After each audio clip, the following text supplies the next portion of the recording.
And మెడికల్లో ఒకటి అడుగుతుంది శివ, ప్రతి దానికి ఒక టారిఫ్ ఉంది, ఒక రేట్ కార్డు ఉన్నది. అవును, మనం పొద్దున లేచి పనులు పేస్ట్ నుంచి రాత్రి పడుకుంగా పెట్టుకునే ఫేరలోలి దాకా కూడా ఎంఆర్పి ఉంటుంది, ఎంఆర్పి ఉన్నది. దీనికి ఎందుకు ఎంఆర్పి లేదు?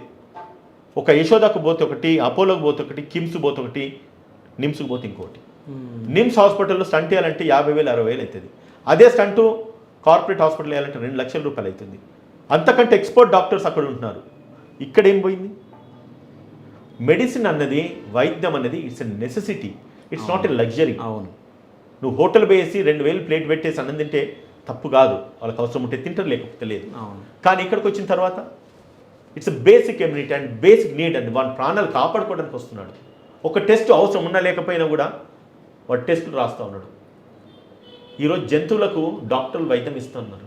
జంతువులు మాట్లాడే జంతువులకు వైద్యం ఇస్తుంటే మాట్లాడి నాకు ఈ బాధ ఉందని చెప్పుతున్న వ్యక్తిని నమ్మకుండా ఇంకేం జరిగిందని చెప్పి కేవలం డబ్బులు దోచుకునే ప్రాసెస్లో టెస్టులు అన్న పేర్లతోని అబ్నార్మల్గా ఈరోజు డాక్టర్స్కు కమిషన్ల గురించి అని చెప్పేసి పేషెంట్ను ఇబ్బంది పెడుతున్నారు, వాళ్ళు రక్తం తాగుతున్నారు కదా.